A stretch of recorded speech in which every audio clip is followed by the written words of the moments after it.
This is Kyle Juszczyk, and you're listening to Nothing But Niners. This is Charles Haley. You're listening to Nothing But Niners. So now they've got to start from deep in their end of the field, and Garrison Hurst takes advantage of it. He takes the handoff, hits to his right, gets to the 20. He's in the 30, needs to cut in. He comes back up the right sideline, breaks the third tackle, comes down to the 30. He's down to the 20. He's down to the 10. He's down to the 5. He's in the end zone. Touchdown! Touchdown! 49ers! 96-yard run from scrimmage. Garrison Hurst breaking tackle after tackle, sweeps down the sideline, throws off bodies like clothes after a marathon. Young, back to throw. In trouble, he's going to be sacked. No, gets away. He runs, gets away again, goes to the 40, gets away again, to the 35, cuts back at the 30, to the 20, the 50, the 10. He died. Touchdown, 49ers. Third down, Alex takes the snap. Alex looking down in post, and it's good! Touchdown! Touchdown, 49ers! It is second down. Ryan takes the snap, throws the slant to the left side. It's Russell intercepted. The 49ers pick it, and Navarro Bowman is redemption. Navarro Bowman running it all the way for the touchdown. No greater redemption. The San Francisco 49ers, we can do whatever we want. Click, click, boom.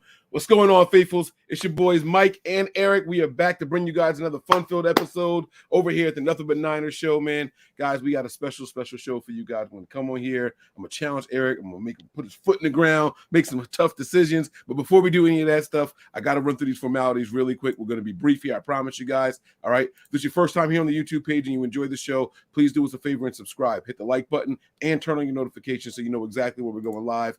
Give us a follow on some of our social media platforms. We have Snapchat, Twitter, and Instagram. Those handles are Nothing But 9 ERS. That is the number 9, Nothing But 9 ERS. We have Facebook and Twitch as well. Those handles are Nothing But Niners, spelled all the way out, no number in there, okay? So NINERS. And then we have the Patreon, guys, where I've been bringing you guys the real all off season, the behind the scenes stuff and all the inner workings of the Nothing But Niners channel, man. Patreon.com/NB9ERS. Eric, I'm going to open up the floor to you, man. Go ahead and let people know where to find you. We are streaming. We are doing this all at the same time, a little simulcast here. So let people know what channel you're on and let them know where to find you, just in case they're not subscribed over there already.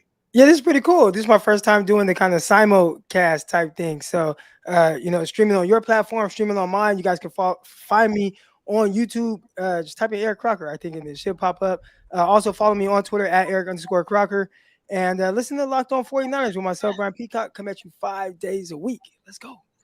Yeah. There you go. So I could tell who is in here from your chat versus who's in here from ours. I see some guys in here. Chris Carr is in there. Brian J.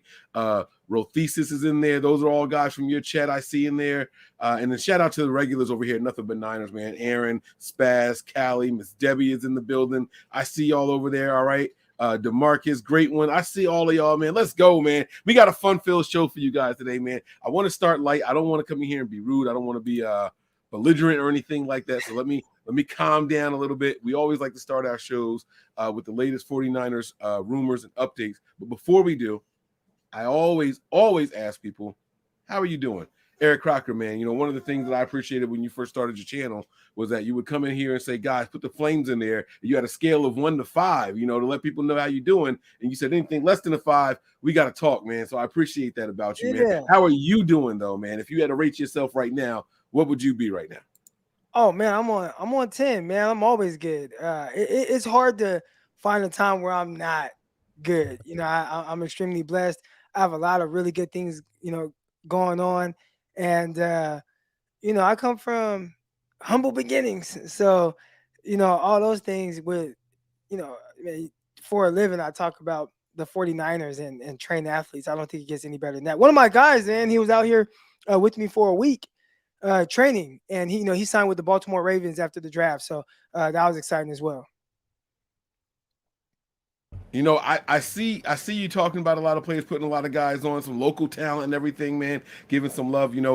Just yesterday I was out in Trenton. You guys know that's where we drafted. We traded up 12 spots to get Jair Brown. I was out there at Trenton. They kind of gave him a little special day out there, at the local high school. He is the highest drafted player from Trenton High School. And I thought that was pretty cool. Not the highest drafted player from Trenton, but the highest drafted player from Trenton High. All right. So I thought that was player from Trenton. Vincent, Troy Vincent. Okay. Troy Vincent. Now he lived and was from Trenton, but his mom moved him across the bridge to go to school out here where I live. So he went to the Pennsbury School District in high school and everything. That's where he graduated from. But they were from Trenton. So she did a little commute across the bridge, to get him into the better school district. You know what I'm saying? But Jair Brown, man, the highest drafted player in the NFL in history for Trenton, New Jersey. So I thought that was pretty dope. We got a couple of things to get into, man. I'm glad that you're doing well, E. I appreciate and see all the work that you're doing over there. Y'all are rocking, man. You doing your thing, and again, I just appreciate it. So keep it up, man. Keep up the good work, grinding and seeing it pay off, man. Let's talk about the latest with the 49ers news and rumors, man. The 49ers went out and they signed a couple of guys. I don't know if you guys have talked about this or not yet, but they went out and they signed 3 different players. First, I want to talk about the tight end, Troy Fumagalli. Eric, why is this guy back with the 49ers? Now, this is not slack. I'm not throwing a shot at him. If you had to try to come up with a reason why, because this is someone that they brought back in, they had previously, and they have to make room on the roster to bring him in. This isn't like one of the guys where, we were down to 87. We got to bring him in. All 3 of these guys, the Niners had to make room on the roster. So what was your look at this? I saw you tweet something about this as well, the business of the NFL. So I want to get your thoughts on it. My thoughts just went straight to the guys that have to get released. And, I know what that feels like. Being there, you're a bottom of the roster guy, and sometimes they just make moves and it's just not in your favor. When I got released by the New York Jets, you would think it's like, you just can't play football. You're not good. It's like, nah, man, like Chris Ivory had a sprained ankle. Brian Winters had a high ankle sprain. And McKnight from USC, Joe McKnight, RIP Joe McKnight, had a concussion. So it's like, hey, we just got to make room for somebody else. So you just get released, and that's the business side of football. But seeing something like that happen so fast and into the off season, there are a couple guys that just may never have an opportunity to play football at this level again. And that's tough, man. It's a harsh reality with it, but it's just cutthroat. It's just the way it is. So that was where my mind went first. I kind of felt bad for the guys that are getting released for Fumagalli and the other guys that the 49ers brought in.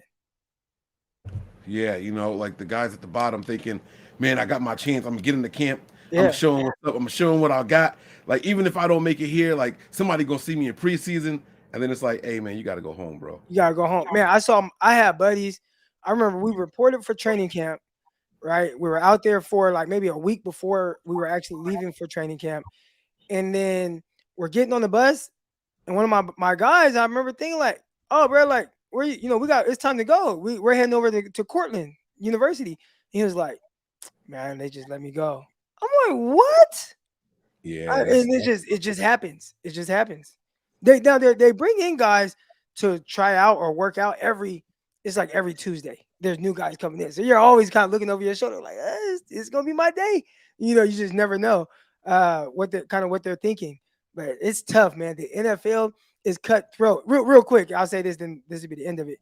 But the guy Destroyer, he's a big streamer. I'm not sure if you're familiar with him, but he does all the one-on-ones and all that type of stuff. He was a kicker though at UCF, and he got faced because back then, they didn't have. And I say back then, a few years ago, they didn't have the whole NIL stuff going on.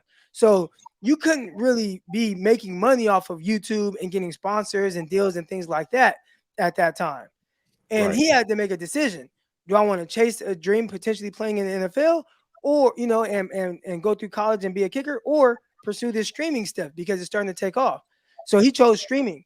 And now he gets asked like, hey man, like, do you wish you would have tried for the NFL? And he's like, man, as much money as I make now, it kind of would have been a pay cut. And there were a lot of people like, oh, he's just after the money. Like, what about the love of the sport and playing football? And it's like, the sport don't love you.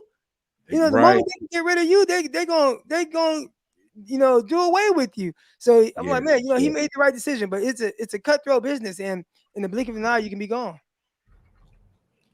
It happens, man. It's tough. It's bad, man. That's business, not just the NFL, man. The company I work for was recently acquired last Monday, and they talked about merging businesses and merging offices and all that stuff. We were bought out by the second biggest respiratory supplier in the country, and they have like 600 offices.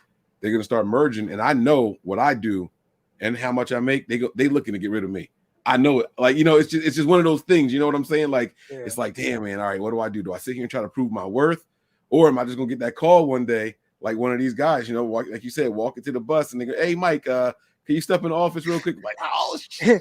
And bring your vehicle keys. Yeah. That's the other thing, right? I got to turn in the company car and phone, and oh man, it's gonna be bad. It's gonna be bad. But it is what it is, man. In addition to Troy Fumagalli, the tight end coming in here, they signed defensive lineman Marlon Davidson. Now, I don't know much about him, but wasn't this guy like a second-round pick or something like that? Yeah, I don't know anything about him either. No. Let me see if there's a write-up on him on here anyway. Davidson, it says 6'3", 303, was originally drafted. Yeah. Okay, originally drafted in the second round, 47th overall of the 2020 draft by the Atlanta Falcons. How does a guy drafted that high, if not for injury, just be a free agent and coming in to compete? Like, is that not all truly understand what it means to compete at the NFL level? There are a lot of guys, right? And take him for instance, and I don't know his situation, so I'm just kind of throwing out a scenario there. But a lot of those guys have never had a job before. They've never worked a day in their life outside of just being really good, being bigger than everybody. Knowing you're going to go D1, knowing you're going to go to the NFL, like that's just like, hey, this is just what it is. And you get there and there's a lot of guys that kind of just take it for granted. And I saw it with D Milliner. We were there at the same time. I remember when D got drafted, and 2.5 years later, a guy that was picked number 9 overall ends up just never playing football again. Like, I've never heard of D since then, right? Like, where is he? What's he doing? But it's like, hey, he took his $12 million guaranteed and got out of there. So there are certain guys that, you get drafted high and maybe you stop kind of putting in the work and doing a lot of things that kind of got you there, or you got there based off of just, hey, I'm kind of bigger and faster than everybody. Then you get to the NFL, the playing field's a little bit more even from a trait standpoint. And now it's like, hey, I got to really put in the work. And there are some guys that don't truly understand that aspect of it, or don't love the game enough to put in that type of work. And they end up like Dickerson here, being a second-round pick that just got cut after playing 2 years in the league. And, hey, what is he going to do now? Dante Pettis. He's another kind of case of that as well. Yeah. Dante Pettis went to the Giants, had a little bit of something going after the Niners. I don't know whatever happened to D Milner. Like you said, like, I don't remember him going to another team. Not that I was necessarily looking for him, but that's kind of odd, like, to go that high, 9 overall. And there's nothing. Even you look at Solomon Thomas, right? And I know how disappointed I was with the draft and with the output and all that stuff. He even got another shot with Oakland. Like, I remember him going to the Oakland Raiders at the time. I don't know if he's still in the league or not, but like, it's just, man, like, these guys got to come in and they got to work, man. I hope people don't take this position for granted. I hope they come in here and really, really work. And the last player that they brought in, everyone thought that the Niners were going to go out and sign a veteran quarterback, and we thought that maybe that would have stopped after the acquisition of Sam Darnold, but no, it did not. They went out and signed quarterback Brandon Allen. All right, and this guy was drafted by the Jaguars in the 6th round in 2016. All right, so he's been in the league for a while. He's 30 years old. Where is Fayetteville, Arizona? Not Arizona. Listen to me, Arkansas. Fayetteville, Arkansas. That's northwest Arkansas, kind of on the border of Missouri. Is that close to you at all?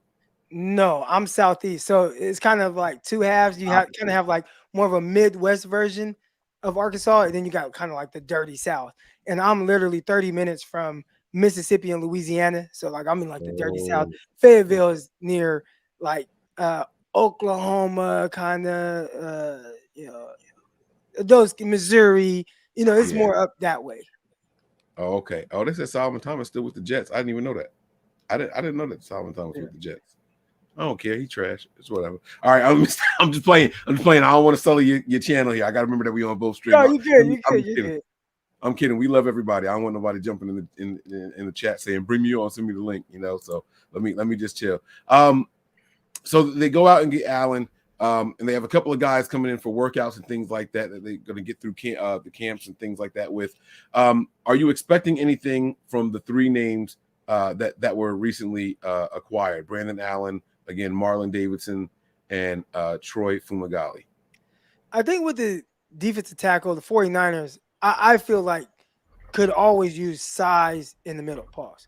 But they can always use kind of a bigger guy, maybe a two gapper, or a guy that can really kind of plug those run lanes up.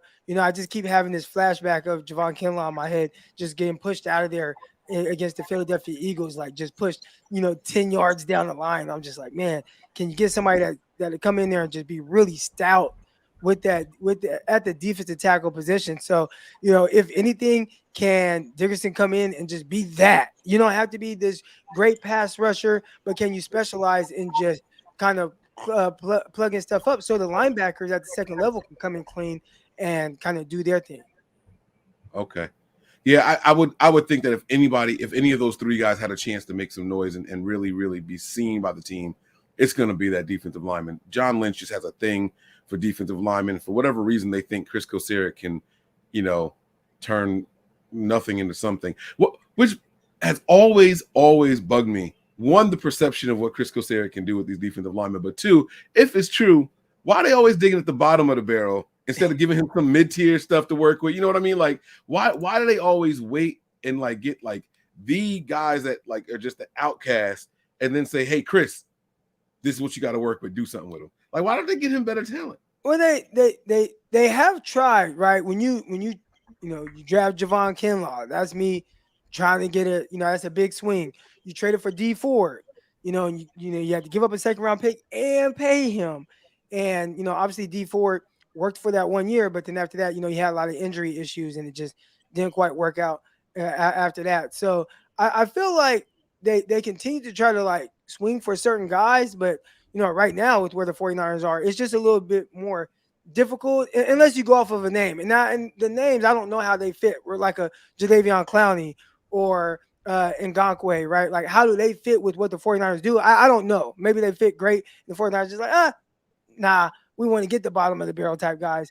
But I would like for them to take a swing on maybe a guy with a name like that. Now, the last time they kind of did that with Darnold Dockett, and I don't even know if that was that wasn't. I don't think that was Kyle Shanahan's guys, but I just remember thinking like, oh man, we got Darnold Dockett, and it's like, no, we're gonna cut him.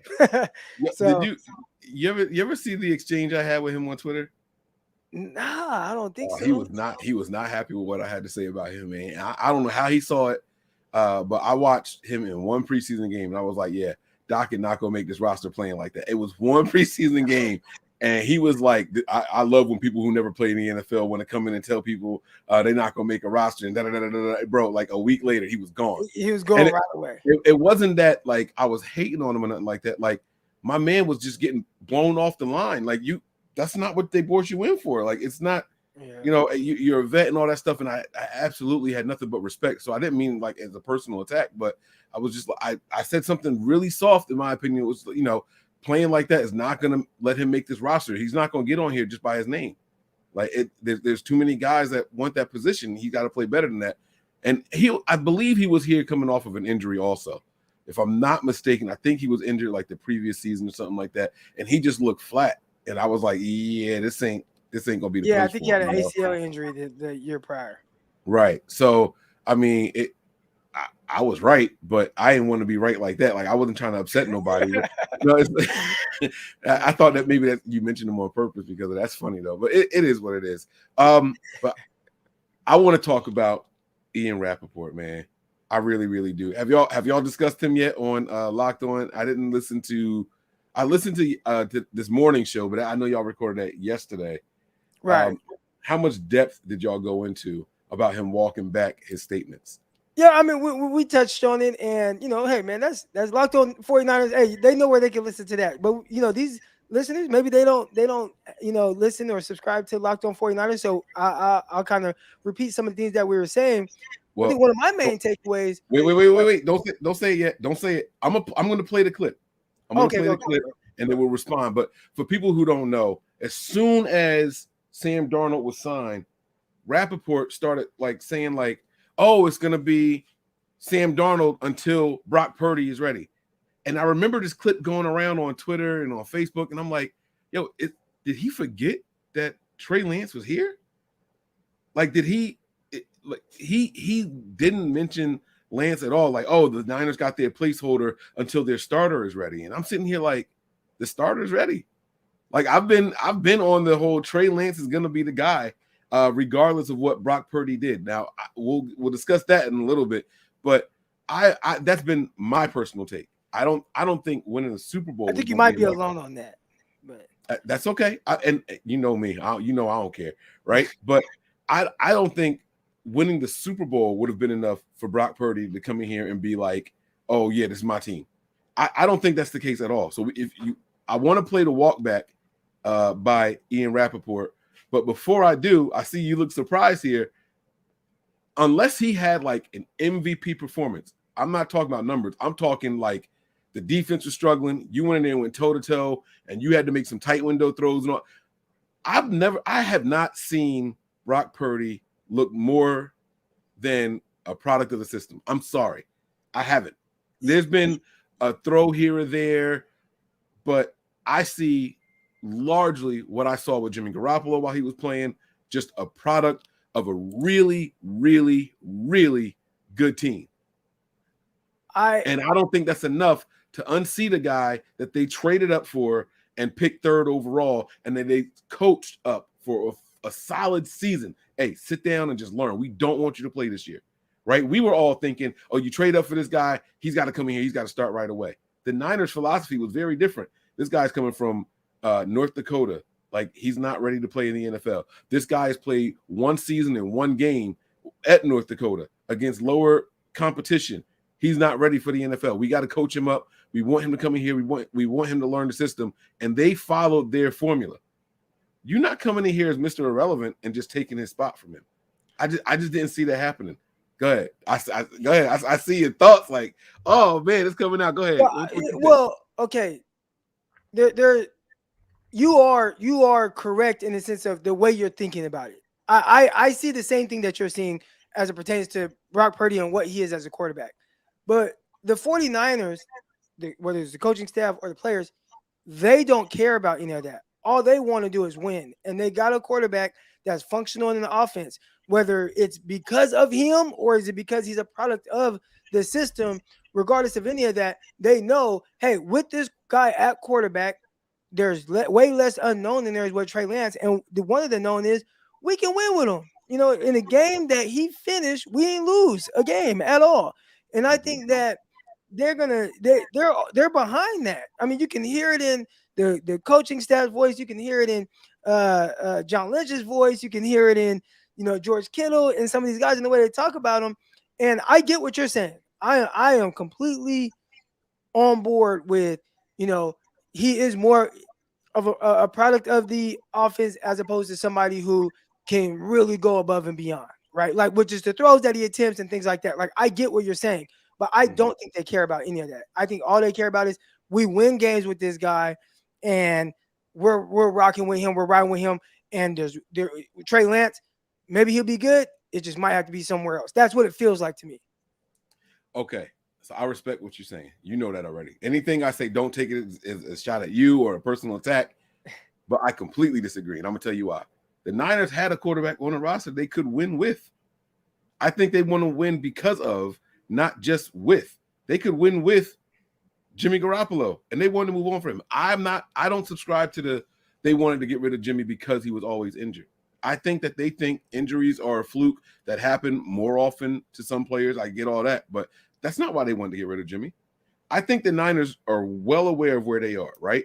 Debo didn't get this 5-6 year extension. It was 3. Brandon Ayuk, rookie deal, first round, right? George Kittle, we signed this extension, but he's up there in age. People don't pay attention to how old George Kittle is, right? This even your left tackle and Trent Williams, right? These guys are on borrowed time. Some of them. They're still playing really, really well. Don't get me wrong. But they're like, Trent Williams don't have another 4 years in the system. I'm sorry. Right. If he does, he would surprise me, right? 2 tops, like 2 tops, right? That's the way I feel about it. When he came out this offseason was saying, yeah, the thoughts of not playing did cross my mind. That's dangerous already. I'll never forget the Brett Favre interview. As soon as you start thinking about retiring for real, it's different. Like, it affects your body, everything, your recovery and all that. So listening to Trent say that, it kind of threw up a red flag for me. The Niners had a player that they could win with. They made it to the NFC Championship with. They made it to the Super Bowl with. I think they want to get a guy that says, hey, when the talent starts to drop, when the system starts to get figured out and Kyle has to adjust some more, we want a guy here that can put the team on his back if necessary. And I think that's why they go and get a guy like Trey Lance. Now, the flip side of that is everyone's going to say we haven't seen Trey do that, Mike. And that's cool. I completely agree with y'all. But we haven't seen Trey not do that either. We just haven't seen Trey. I think that's where I am. And I think I just want to see what he is with this team and go out there and make some decisions, see how good he is. Everything that we hear about Trey Lance has never been physical, right? All the positive stuff that comes out about Trey Lance from the team is his study habits, his work ethic, things like that, right? How much of a team guy he is and a leader and all that stuff. It's never been about, wow, he's got this phenomenal arm. Oh my God, he's so fast. Oh, he can run guys over. It's never been that ever since he's been here. Now, us fans might have thought that, but the team has never said that. And the team got behind him just as quick as they got behind Brock Purdy, just as quick as they got behind Jimmy Garoppolo. You're never going to hear the players say, well, I really want this guy over that guy. They're not going to say that. The team knows better. They're too well trained, media trained, to say anything like that. If it's Brock Purdy, Nick Mullins, CJ Beathard, Jimmy Garoppolo, yeah, we can win games with him. In fact, hold on. Do I still have this video in here? Right here. So you think it will be a quarterback competition? Purdy comes back for sure. healthy? It's going to be one. Kyle just don't hand nobody the job. Mm-hmm. Okay. Very good. I appreciate you coming here. Right? That's him talking about the competition. You're not just going to get it. But then Eisen asked him a very specific question. So if this winds up to be Trey's team again, you think you can win the championship next year? With Yes, sir. That's it. They're gonna get behind whoever's under center. They don't hide that part of what they feel. And I think the fans want to be like definitive. Like, we just want to know who the quarterback is going to be going into the season. I think this is the first time in back-to-back years that we know who the starter is going to be, and it's the same guy from last year to this year. This is Trey Lance's team, bro. By the way, happy birthday, Trey Lance. Yeah. Happy birthday to Trey Lance, right? Like, this is his team. I don't care what nobody says. This is his team. I as much as you would, I would like to see that as well, because I just want to see, like, what does it look like if he starts more than 2 games in a row? What steps does he take? What does it start to look like? Do we get more of, what it looked like against the Houston Texans, and he kind of continues to build off of that? Like, that's a terrific quarterback. I would love to see that too. But here's one issue. Are you familiar with James Wiseman? No. James Wiseman was drafted at the top of the NBA draft by the Golden State Warriors that, about to lose to the Lakers. All right, but James Wiseman. Wait, what was that? Was that? I had to throw that one dig in there. But James Wiseman. Oh, is that your gunshots? Shots fired. Okay. All right, so James Wiseman was drafted by the Golden State Warriors. And listen to this tweet. I saw this tweet earlier today. And I was like, it sounds like the issue with Trey. All right, so here we go. My guy Rashad Phillips on Twitter says, the drafting of James Wiseman set Golden State Warriors back 3 to 4 years. His development was too slow for what Golden State Warriors were banking on, so they were forced to bail on the kid. They're an interior, blah, blah, blah. He starts talking about just kind of his skill set. Then he says, Wiseman will be a terrific player, but his timeline wasn't aligned with the Golden State's deadline. And I feel like that's Trey Lance, where he might be terrific. And I see a lot of ability it's for sure there. You know, you would like to see more consistency, but maybe what it takes for Trey to become that more consistent quarterback, it just doesn't quite align with the timeline of where the 49ers are right now, which essentially year in and year out, they are a team where it's like Super Bowl, right? And what they know right now with Brock Purdy is like, hey, we were maybe a blown out elbow away from being in the Super Bowl. And I think they just, we're willing to rock with that over trying to figure out the unknown with Trey Lance. That's what it feels like to me. Okay. And see, I hear you. That's not what I would do. Okay. And what I would do, I we'd have to go all the way back to the beginning on what Eric Crocker would have done in this situation. Now, what I would do is I would, and this is me, like if I'm in Trey's corner, like, bro, trade Trey Lance. Give him an opportunity, because what he needs, he's not going to get here. He needs to just go play. And I'm starting to think, somebody asked me about, well, why was Brock Purdy more ready, et cetera? And I'm like, well, Brock Purdy has a lot more experiences. This is a guy that started 3.5 years at Iowa State.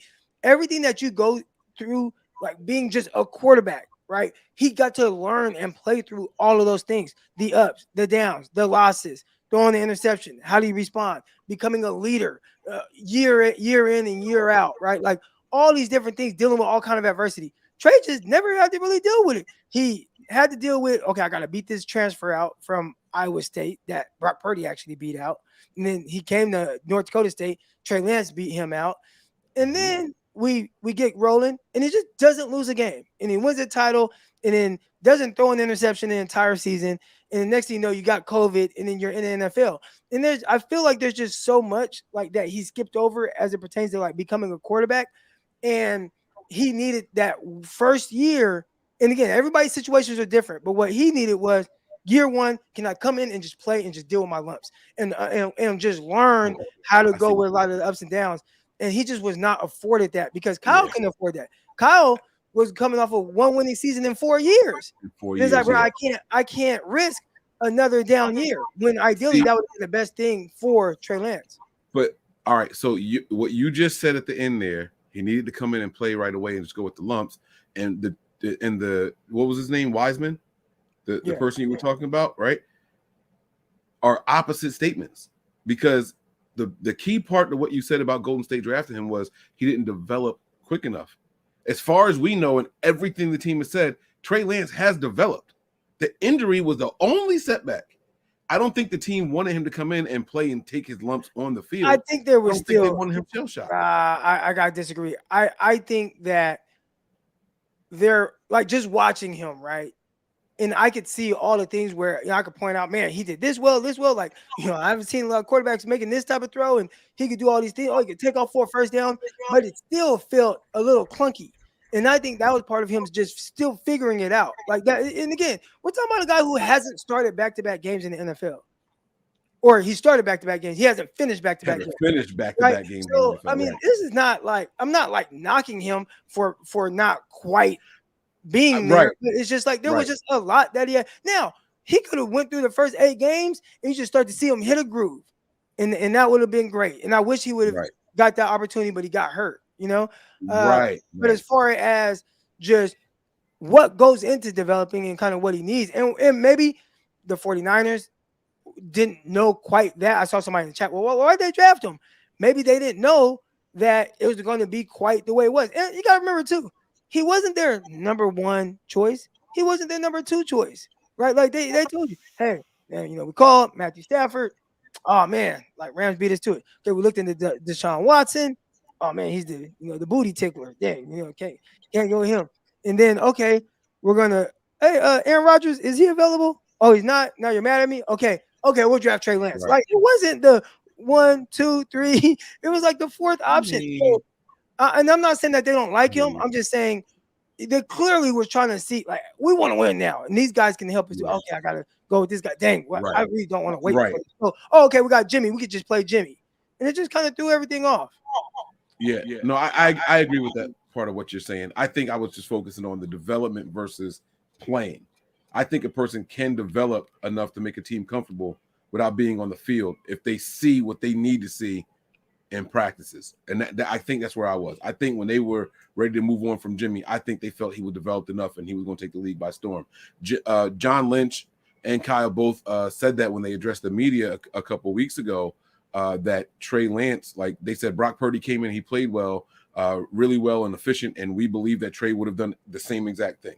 So, you know, that just their words, not mine, not Eric Crocker's. Like that's what they said. Those were the words that they echoed. Let's get to this. And by the way, Dickerson, Damon Dickerson put a super chat in here. You guys can keep the super chats coming. We'll get to them at the end of the show. We want to stay on pace here and continue to stick with the program here. So the walk back. So again, Ian Rappaport comes out as soon as the team signs Sam Darnold, and he is like hyping this guy up, like, oh, this is the guy until Purdy is healthy and ready to go. And he was just really like, the Niners are going to trade Trey Lance. It was day 3 of the draft, and there was a report coming out that morning saying the Niners could still trade Trey Lance. This is Rappaport, by the way. And the reason why would you say that? Why would the 49ers want to do that? Because you don't want a guy that you pick 3rd overall being your 3rd string quarterback. Like he was really coming down on Trey, like he was just on the roster just to be on the roster. Well, it turns out he wasn't quite right. This is what he had to say.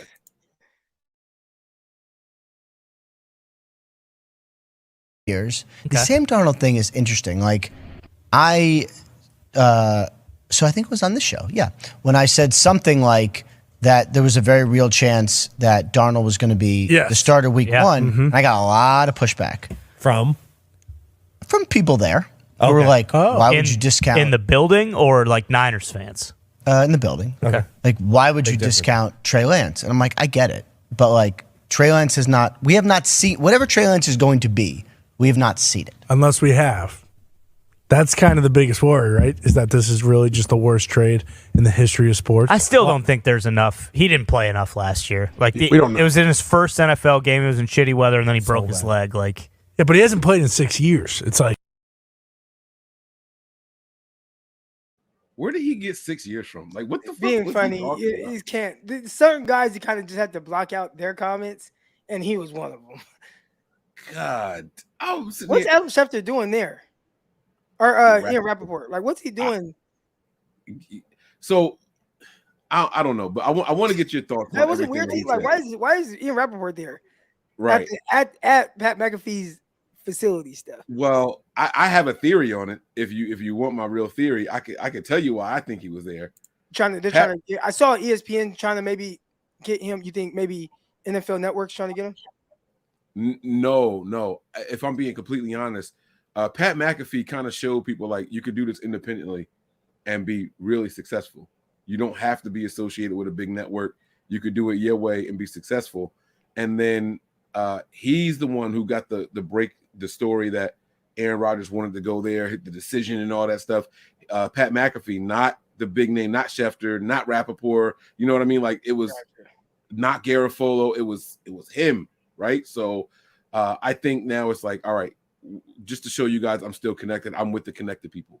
I see some people like, oh, well, Pat, I know he just had a kid. I'm just asking, why is Ian Rappaport, like, why is he there? Like, that's not NFL, that's not where, you typically see him on the big networks. It's like he's on someone's YouTube channel. Yeah. So, right. Yeah, anyways, not everybody watched thousands. One time I saw it, and it was like 50,000 people. We get live viewers. It's like 200, 300 live viewers, 400 live viewers. That was like 50,000 live viewers. I'm like, damn, different world there. Yeah, they doing it big over there for real. But what were your thoughts on this? He was very clear because they asked him. So you got pushback from Niner fans? He was like, no, people in the building. Like, what the hell are you doing? Your thoughts on the whole what he said leading up to it and the walk back there. My initial thought was I was a little disappointed. Because when I think of Ian Rappaport, when I think of Adam Schefter, and when they say things, these guys are insiders. So I'm assuming you are being told this information from people. And then the way he just said it is like, no, it's just an opinion. Like I'm Mike Andrews or Eric Crocker.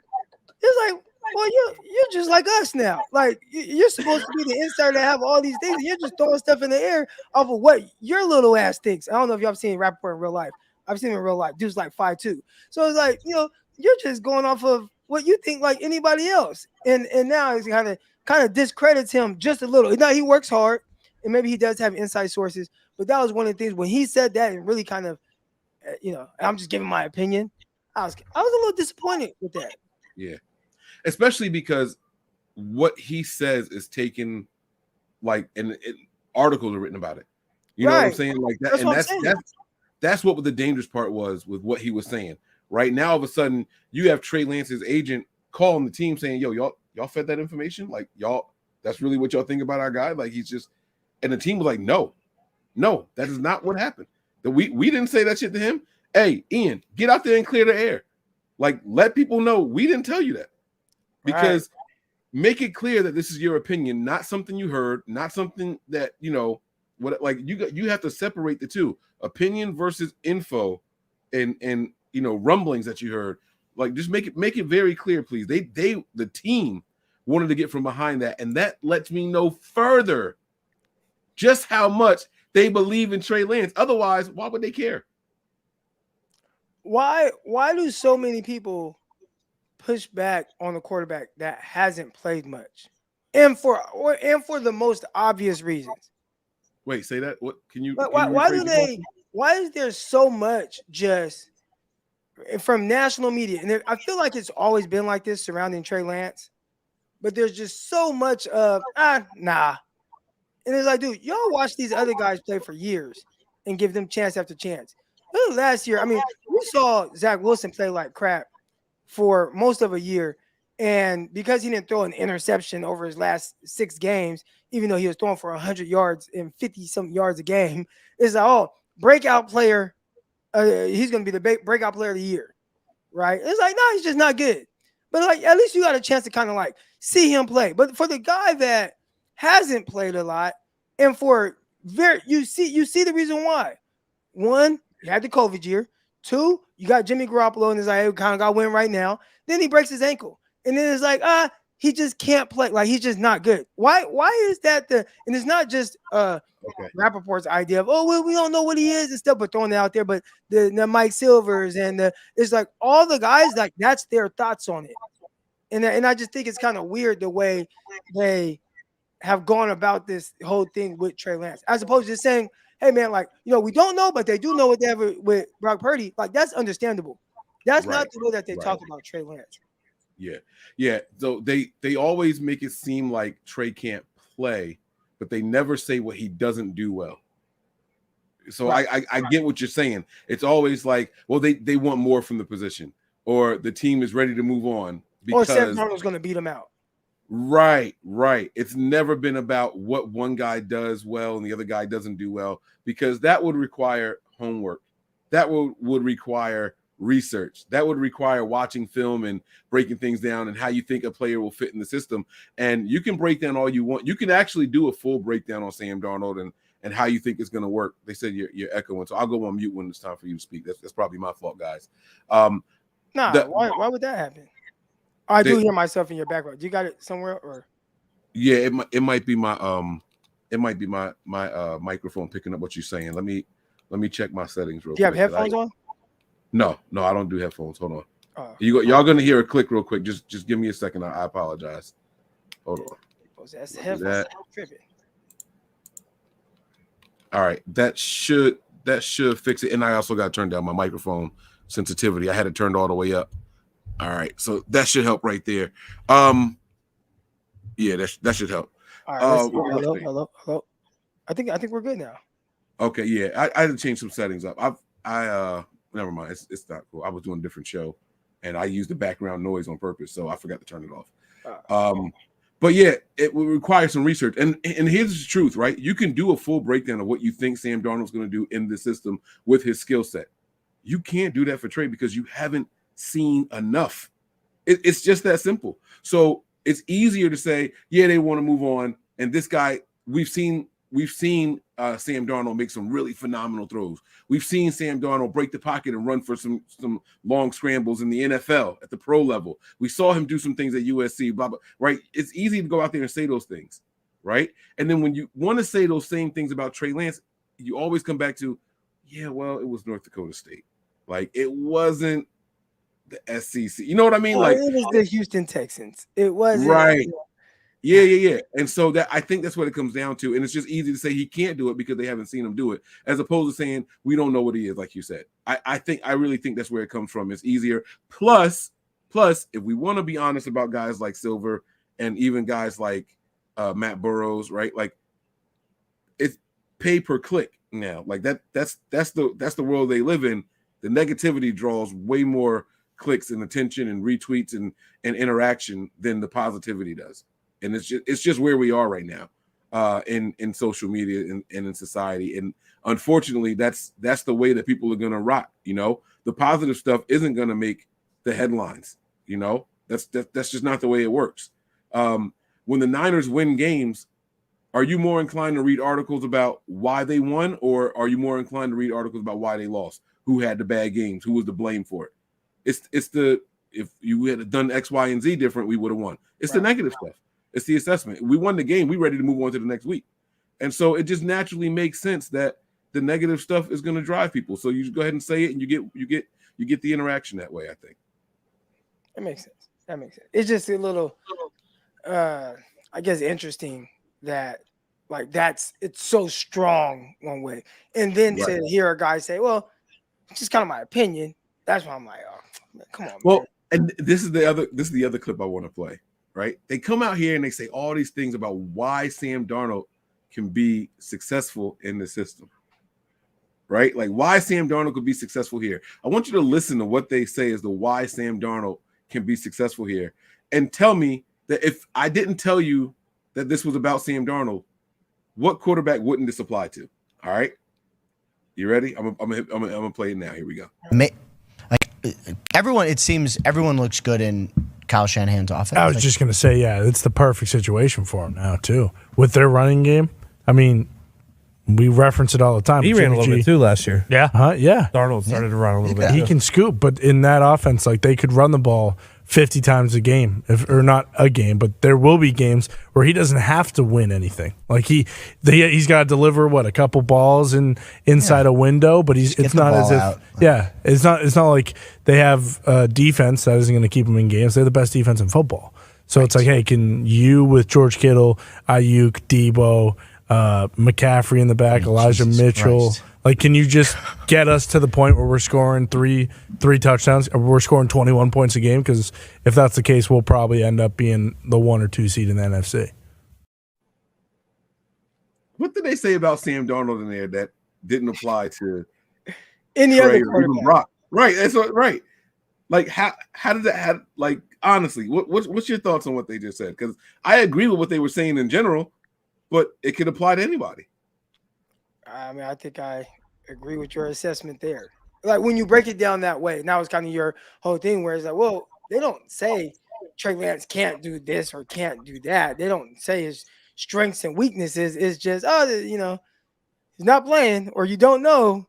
So, but you do know that Sam Darnold has been bad, so maybe he can be good. I don't know. Yeah, here's what I do know. All right. This is what I do know. The team has come out. I'm talking about Kyle. I'm talking about John. They have come out and said that if Brock Purdy was healthy, he would be the leader in the clubhouse. He is the leader in the clubhouse, right? The team has come out and said, Purdy would be competing with Trey Lance, or he might be QB1 if he was healthy and all that stuff. To me, this is where my opinion comes in. They're telling you guys that ain't the case, though. If everything you say ends with or starts with if he was healthy, then you forget everything that was said. It's like somebody giving you a compliment and then saying but. Everything they said before the word but, it don't matter. It don't matter. So if they say if if Brock Purdy was healthy, then we would do X, Y, and Z. It don't matter because he's not healthy. He's not healthy. This is Trey Lance's team. I think that's the best birthday gift that they can give to Trey Lance, and letting him know, hey, man, this is your team. So I'm doing it for the 49ers. I know they're not going to come out and do it because they want him to work hard. They want him to think that he's got to earn it, right? And he does. let me be very clear. Debo said it in that clip we played earlier in the show, right? Kyle's not just going to give it to anybody. You do have to go out there and earn it. But if he goes out there and does what they think, forget what I think. If he goes out there and does what they think he can do, there's no reason that this isn't Trey Lance's team. I think that Kyle is probably over this whole like just the quarterback thing and the musical chairs, and it's like, can I just have a guy? Can I just start the season like this is a guy and this is my guy. And then he was hoping he had that all last year with Trey Lance, and it just didn't happen. So now he's like, I think I got my guy in Brock Purdy. Oh, he's hurt. Broke his elbow. Right. I feel bad for him, to be honest. A guy that I do feel like is a really good coach and obviously, a really good play caller. I do think, I see certain videos and I talk to my guy, Greg Pinelli, and I do think that they could be a little bit more creative with the drop back passing game. Super kind of simplistic the way they go about it. But, overall, I do feel for, really just the fan base as well that, in May 9th, I feel like every year for the last 3 years now, we're having this conversation surrounding the quarterback position. Yeah. As opposed to just, oh man, Aaron Rodgers is our quarterback and we just know he's our guy. Or, Right. We haven't been able to really focus on the rookies that come in, the undrafted free agents. Like it's always circling back to the damn quarterback position. That's going to take us to our next topic. We're going to wrap this thing up here soon, guys. We're approaching the 1 hour mark. I don't want to keep Eric for too much longer here. We're going to get to the super chats and all that stuff. But Eric, man, the draft is coming going. I don't think we've done a show since the draft together. Were there any? First of all, what were you expecting of the draft this year? Don't. I'm not talking about prospects or anything like that. Right. Knowing where the Niners were picking, were you expecting them to go out and get guys to be starters? And you could, the biggest holes, whatever. It's funny because I actually called you maybe 2 weeks before the draft and said, if the Niners traded up to the second round, what position would it be for? And it wasn't for a position that would be a position of big need necessarily. You know what I'm saying? So what were you expecting going into this draft to come out of it? Well, I think based on that conversation we had, it's very clear that my expectations weren't very high in the sense of the prospects that that will be available to you late in the third round. And at the time we're talking about pick 99 overall. We're looking at comp picks, right? And I don't look at it as a place where you typically go and try to get needs, because the guys that will be a need, I guess, that you get, like, they're not projected starters. Now, that's not to say that somebody can't be a starter, right? We saw Spencer Burford. He was drafted 4th round. He came in, and he was starting right away at right guard. Now it got a little weird. He was rotating with Daniel Brunskill and all that.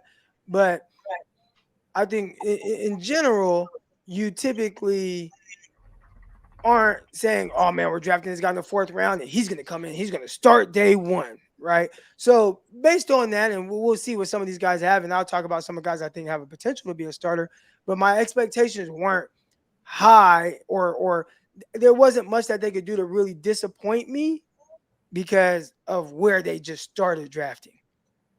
Right. Yeah. The positioning says, depth, competition, and future. Not. But there's a lot of people like, oh, you got to go get a right tackle. I'm like, are you really going to find? I mean, no, and that's not to say that you can't. But am I going to say, oh, I got a 100% draft a right tackle? It would pick 99 in the 3rd round because I need him to come in and start. Like, no, those guys go in, top 10, in top 15. Right. So I know you guys are doing episode by episode. Y'all break down a different guy. Who's been the most impressive player that you've watched of all the draft prospects so far? I know you guys are breaking them down one by one, but anybody stand out that you say, hey, he actually may be better than the position he was drafted in? Oh, yeah.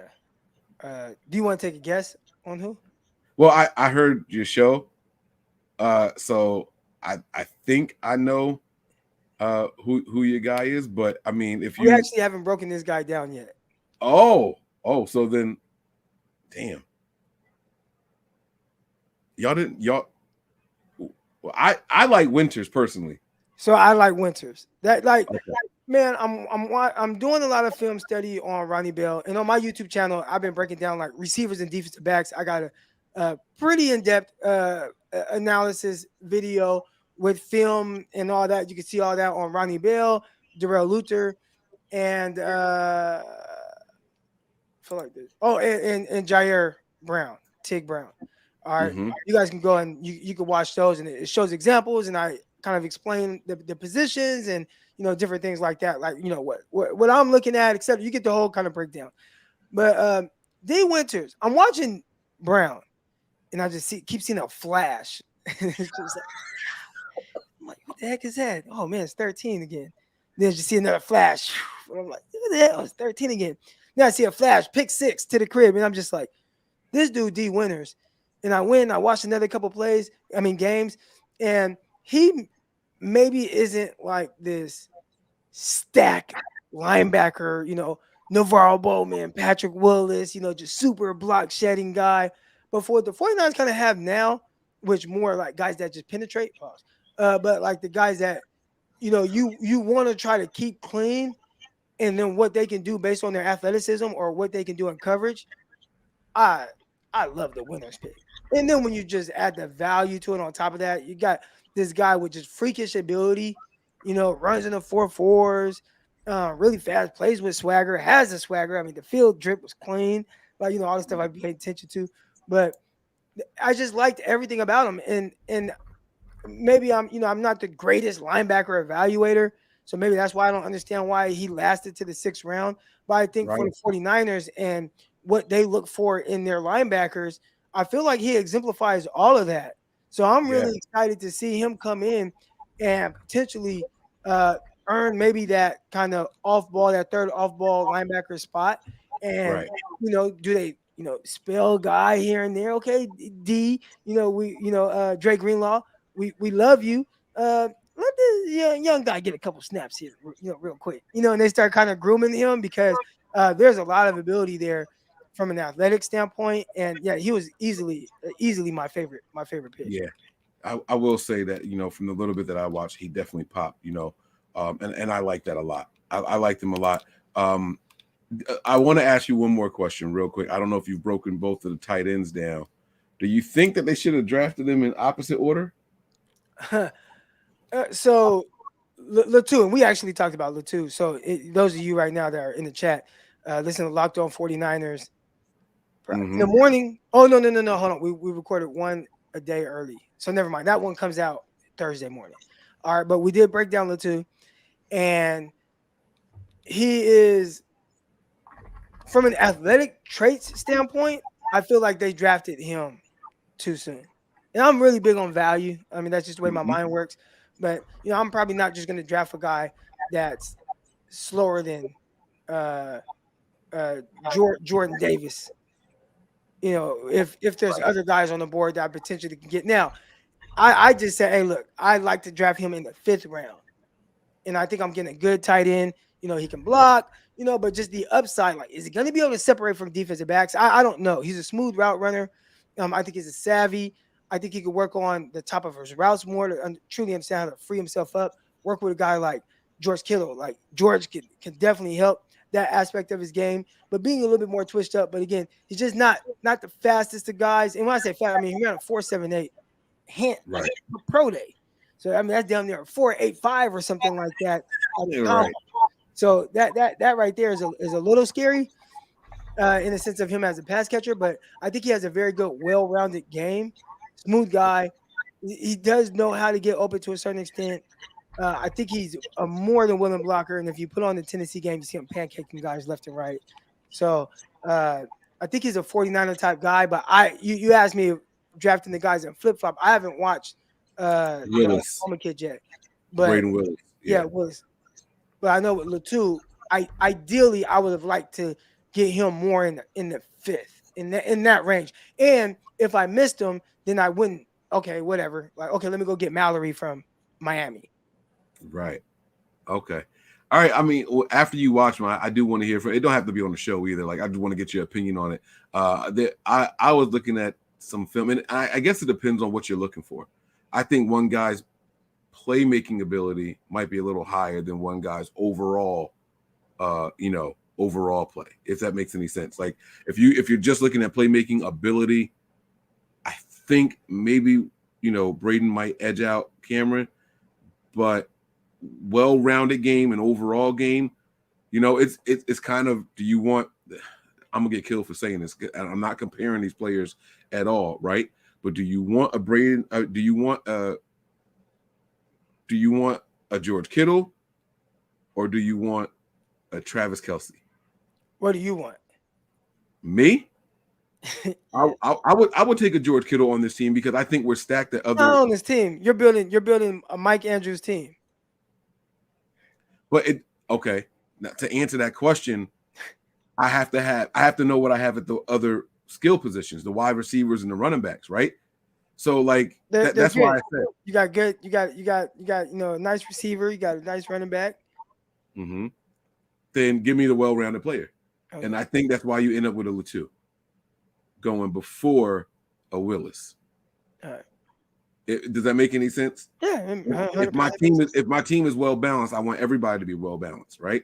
But if I have a good route runner and a Brandon Ayuk, if I have like that dog, that physical guy that's going to take the short stuff and go crazy with it like a Debo, if I have the most dynamic back in the NFL and Christian McCaffrey, right? Like maybe I could settle for and I have George Kittle. I might actually like Willis more in that kind of system because he's going to catch other people off guard. You know what I mean? So it'll be interesting to see how things shake out, and I want to see after you do the breakdown of what you think there. Let's get to these super chats, and then if there's anything you want to discuss, we can do that. But let's get to these super chats here in order that they came in. Damon Dickerson, thank you for the super chat, the first one of the night here. He says, more snaps this year, Winters, Oliver, or Beal. So he just went all over the defensive Oliver, because I think he's coming in like as the starting nickel. So unless there's an injury to a linebacker, I think I would go Winters. I think Beal is going to be a little tougher because he they have a lot of depth at the edge rushing position. He's going to have to definitely work his way in. I could see him being a healthy scratch for, part of the season that maybe Bill is active. He's activated. And you see him in there, but I don't know if that's something that's going to be all the time. Whereas Winters and Oliver, I just expect them to always be active, and then Winters kind of get rolled in there, but Oliver be more of your starting nickel. That's what it feels like. Okay. Yeah. I think I'm inclined to agree with that. I think they like what they got in Oliver more than even what the faithful know. I think they're looking for a little. I'm saying little. I think they're looking for a little more from him than what people actually think. So I like that also. I think that's a good one. The next super chat we have here is from Gammon Brown. He says, at Croc, hypothetical question. If the 49ers and Eagles play 10 games straight in a neutral location, what would be the 49ers win-loss record and why? Gammon comes on my show every day, man. He could have asked this question on the show. But shout out to my guy, Gammon. And Damon, too. Damon, the other guy, left super chat. Shout out to my guys.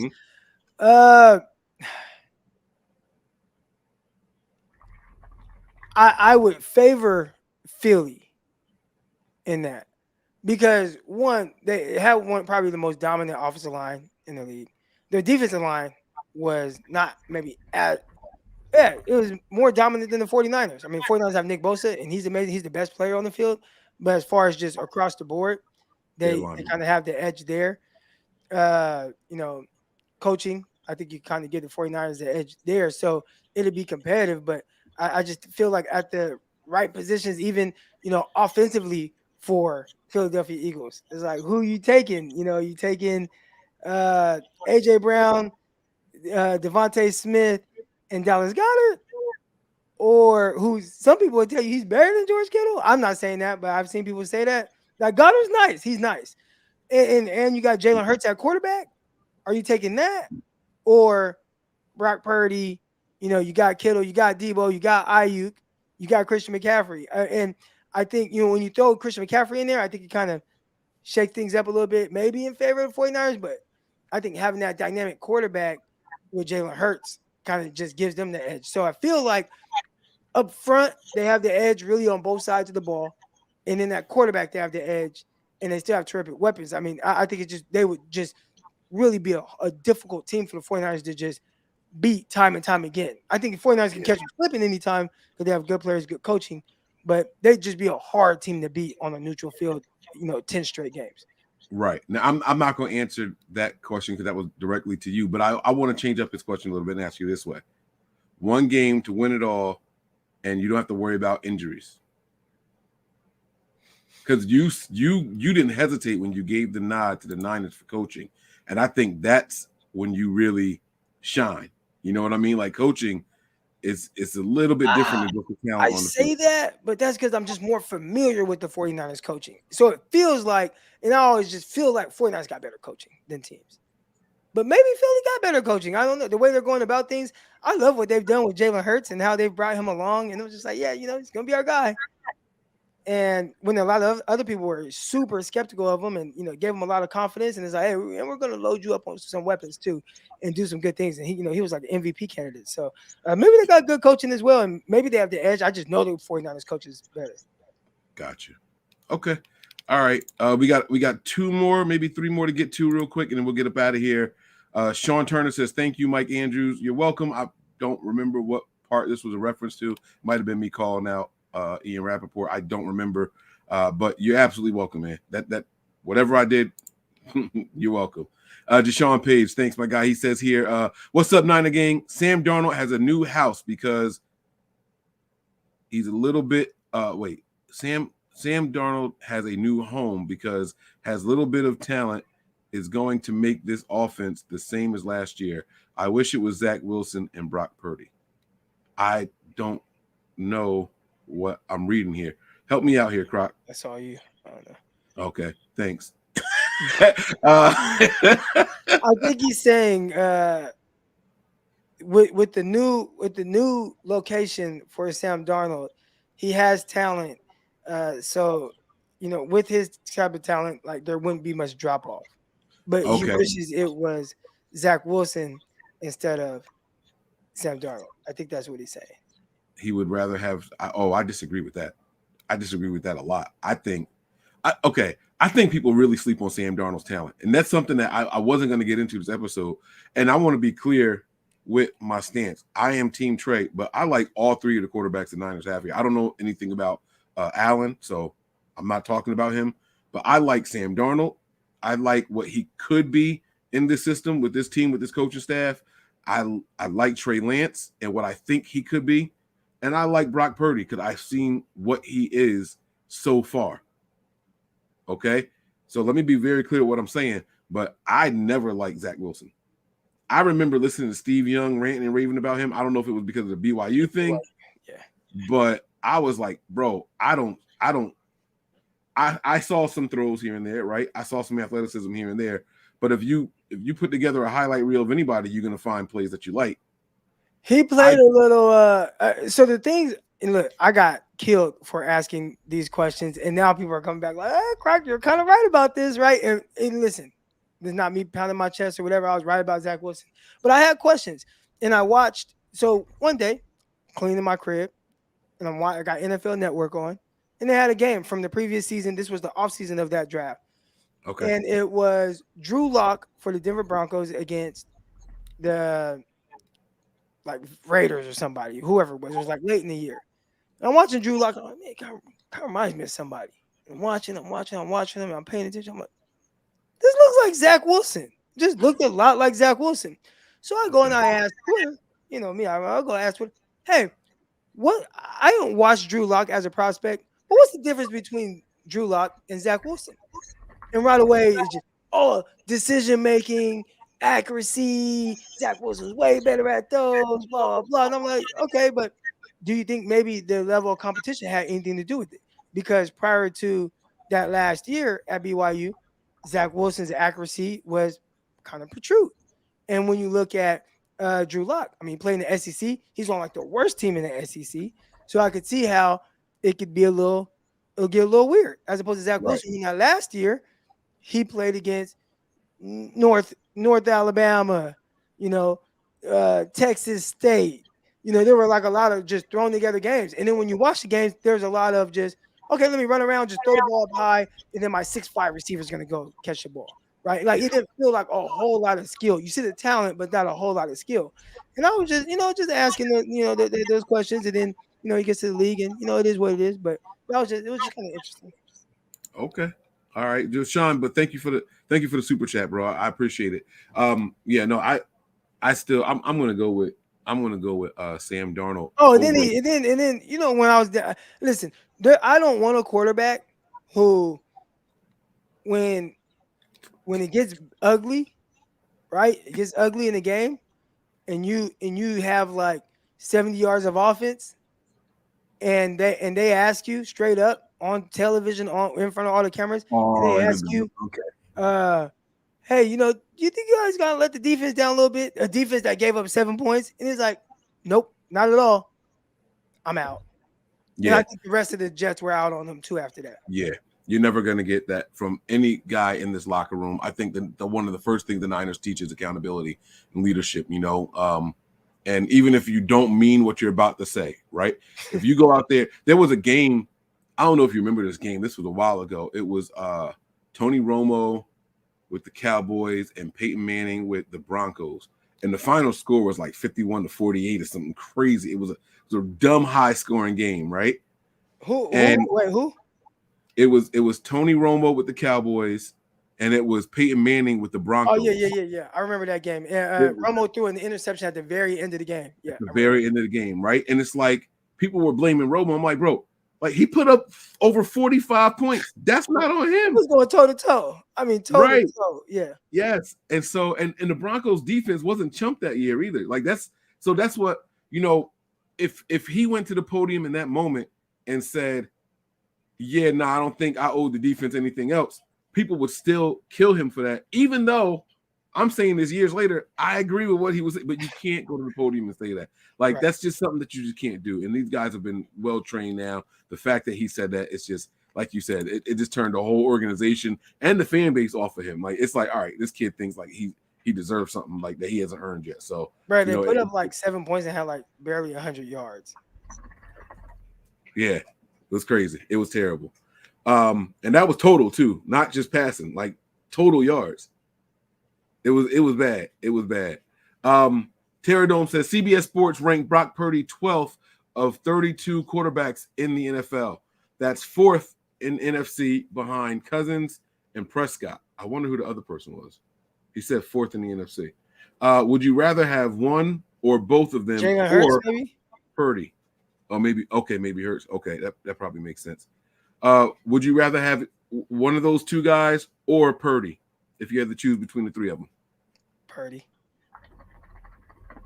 I mean, I don't look at Cousins or Prescott and think that they're anything like special. So I think that kind of shows you right there where, and this is not a slight against Purdy. He's just young, and we'll see. But if you put him in the AFC, where would he rank? Where you got, big dogs. You know what I'm saying? So like put him in the AFC, then what does that look like? So I can agree with that ranking there, because even talking about Cousins and Prescott, it's like, they're cool, whatever. Yeah. But in the AFC, it's like Patrick Mahomes, Josh Allen, Lamar Jackson, Aaron Rodgers now, Justin Herbert, Joe Burrow. I mean, the list just they just keep coming. Mm-hmm. It's just that like quarterback on top of quarterback on top of quarterback. They got the second overall pick over there. Like they got some players over there now, man. They got some players over there. Hey, do you worry about a fall off from any quarterback in their second year in the system?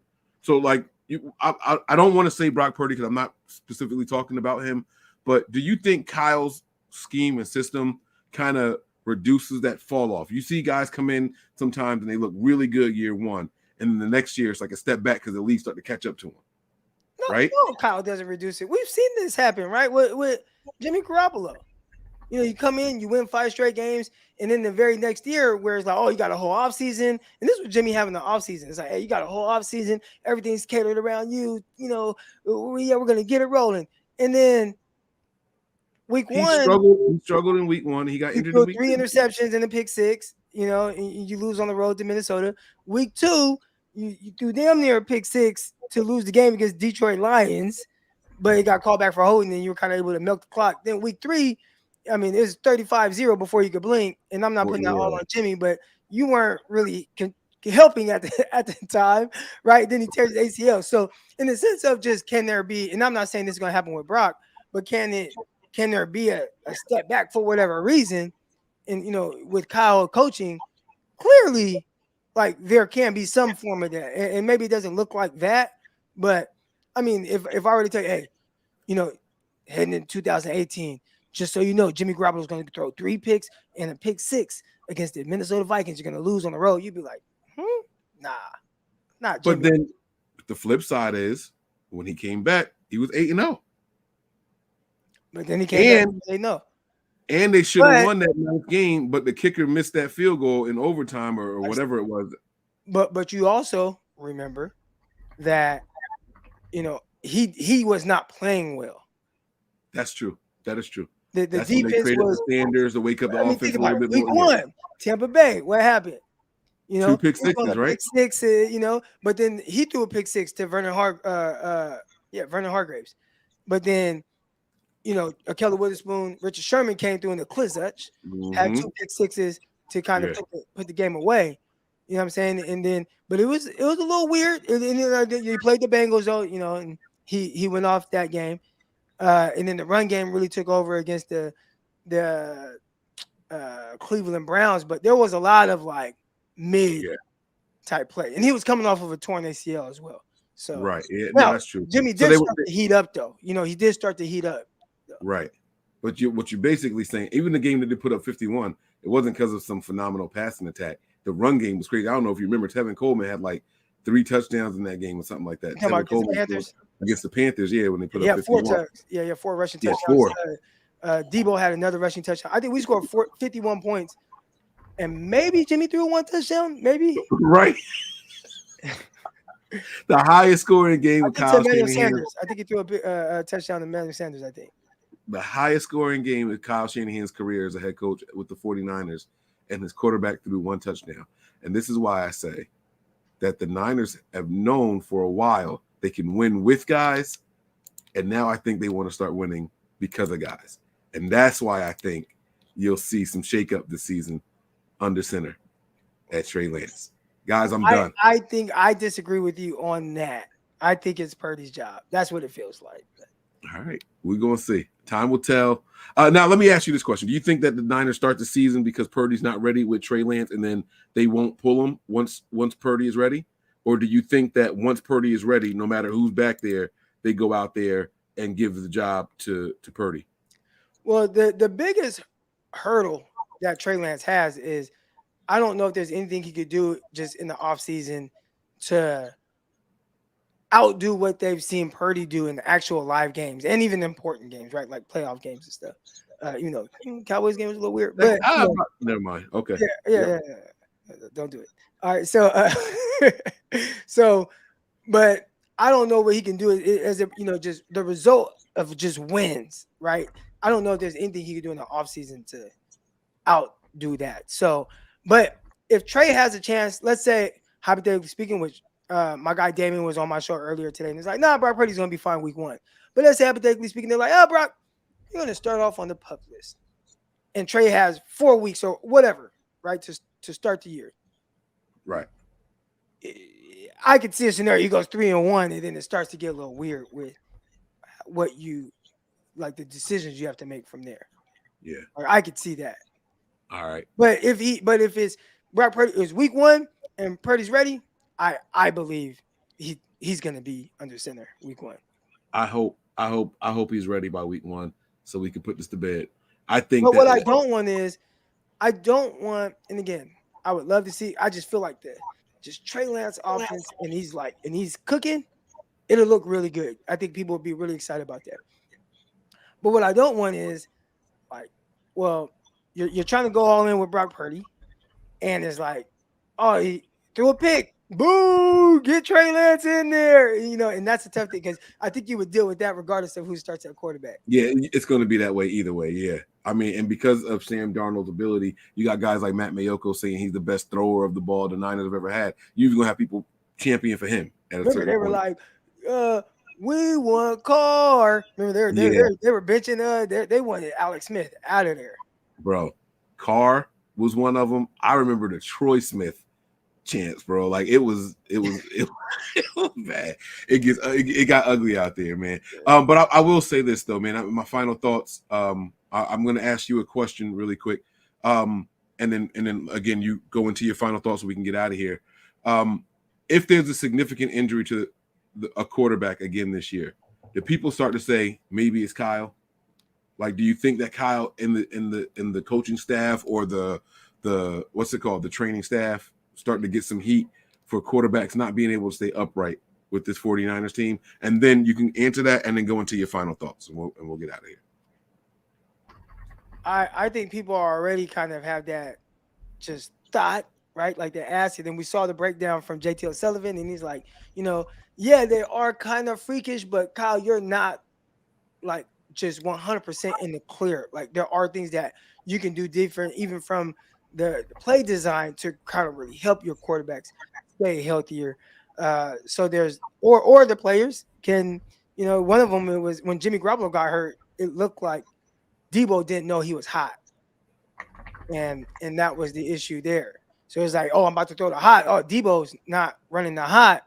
Now I got to try to bail, and then I scramble into breaking my ankle or foot or whatever. But at some point, it's like nobody else has this issue.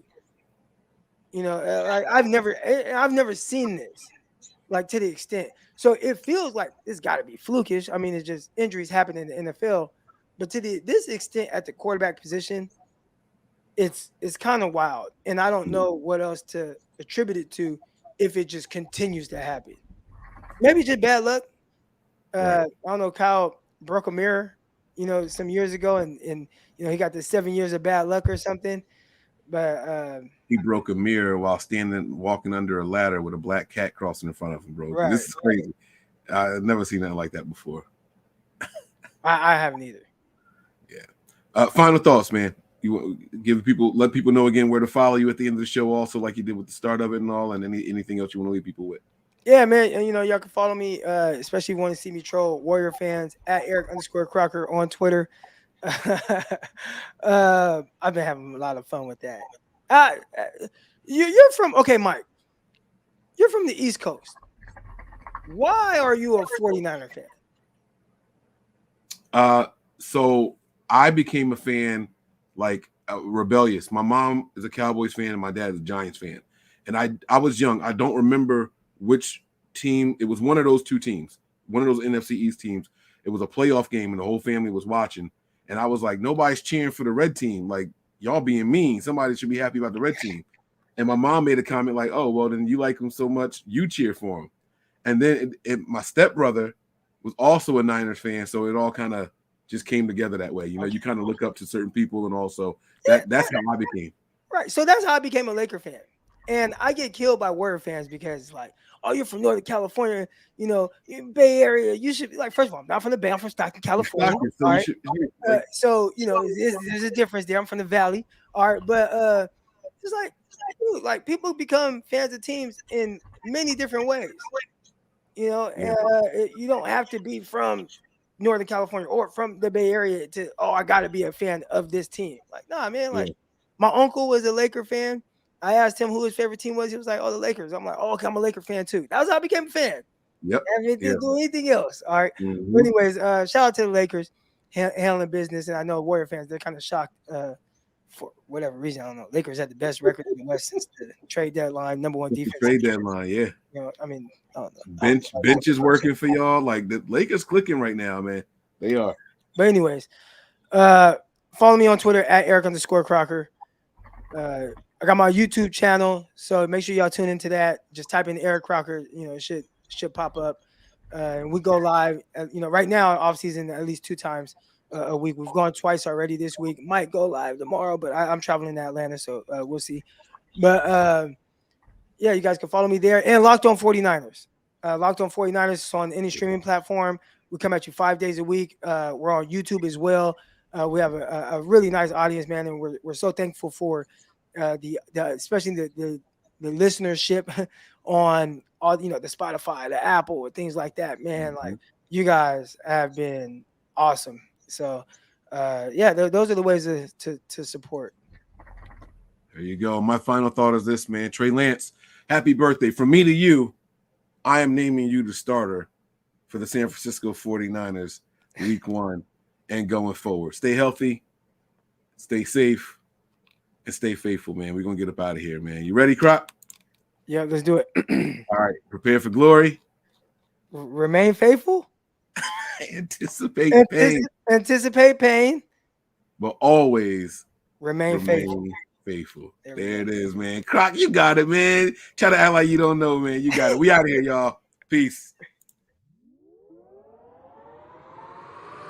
We all gas, no brakes, pumped up, no fakes. We spinning, we winning, we high stakes. We never miss, we all makes. Look at us dudes trying to prove, bringing you news with nothing to lose. Mike, Nick, Tony, Wayne, Method Man, we bring the pain. Hey. See, I'ma confess it. We under the pressure. If you looking to find us, we them nothing but niners.